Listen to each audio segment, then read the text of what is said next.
তোমরা কি মনে করছো যে তোমরাই খালি ঘটনা ঘটাইবা আর আমরা ধৈর্য টর্য ধরি দেখা আমাদের কোনো চেতনা বা বোধ নাই নাকি?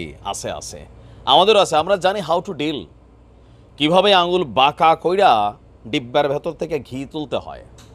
আর এই ঘিটা আশা করি কাজে দিবে, কারণ আওয়াজ তো খোদ ইসরায়েলের ভিতর থেকে আসছে। ইসরায়েলের সাবেক প্রধানমন্ত্রী এবং কি প্রধান বিরোধী দলের নেতা ইয়ার লাপিদের বক্তব্যটা গতকালকে শুনছেন না, যে ফিলিস্তিনকে স্বাধীন রাষ্ট্র হিসেবে ঘোষণা দেওয়া উচিত, বীরদের সাথে সেটেলমেন্টে যাওয়া উচিত, কারণ যাদেরকে কেন্দ্র করে এই যুদ্ধ তারা যদি জীবিতই না থাকে তো এখানে আসলে যুদ্ধটা চালাইতেছে কোনো ইসরায়েলের সেনাবাহিনী। এমনকি নিহুর ট্রিটমেন্টের কথা তিনি দাবি করেছে যে এই প্রধানমন্ত্রী আমরা চাই না, বের করে দেওয়া উচিত। এই যখন বক্তব্য, আর আজকের ঘটনা তো জানেন, সকালবেলা আমাদের প্রিয় বীর ইরানের প্রেসিডেন্ট রাইসির মৃত্যুর পর ইসরায়েল যেন অনেকটা খুল্লা অ্যাকশন শুরু করছে, তবে সাধারণ মানুষের উপর দিয়া। আজকে সকালে দেখছেন না, নিউজটা দিয়েছিলাম। এই ঘটনার কয়েক ঘন্টা পর গাজা থেকে আরও 3 ইসরায়েলি জিম্মির মরদেহ উদ্ধার করা হয়েছে। আর এই তথ্য জানিয়েছে খোদ ইসরায়েলি প্রতিরক্ষা মন্ত্রণালয়।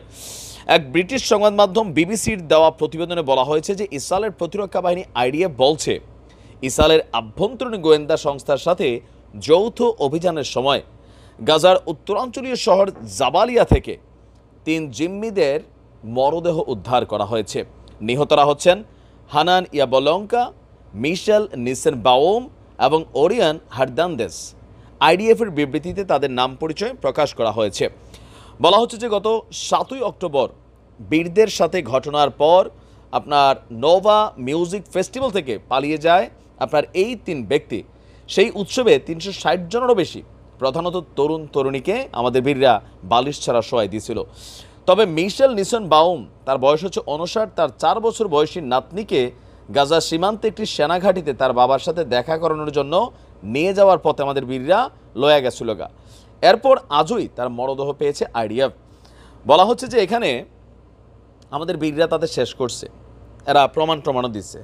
তা আমার কাছে এই প্রমাণটা, আমি তো ফুটেজগুলো আপনাদের দেখাইতে পারি না, দেখে মনে হচ্ছে ঠিক এটা বীরদেরই কাজ। তো বীরদেররা মানে কি যাই না শুনে এই কাজটা কেন করলো? কারণ আছে, ওই যে বললাম না, মাঝে মাঝে ঘি বাঁকা আঙুলে তুলতে হয়। আমাদের বীররা ভাই সারটার দিতে আছে, দেখেন এরা 35,000 মাইরা ফেলছে, আর আমাদের তারা এখনও 200-250 মানুষ রাইখা এই সর্বপ্রথম 3 জন মানে টপকাইলো আর কি। কেন? আজকে তোমরা আমাদের শহরে যা ঘটাইছো, আমাদের ধৈর্যের পরীক্ষা নিও না। আমরা এত ভালো না নাকি? বেশি ভালো হলে কিন্তু কিলাইয়া সমান করে লাই জাতিয়ে। তো এই কারণে বীররা 3 জনের টপকাইয়া একটা মেসেজ দিছে বাকিদেরকে, যে রাফাতে যদি অভিযান বন্ধ না করো তোমাদের খবরের পরে গান আছে, আর এটা তোমার দেশের ভিতরে এটা নিয়ে কেমনে খেলতে হয় এটা আমরা জানি।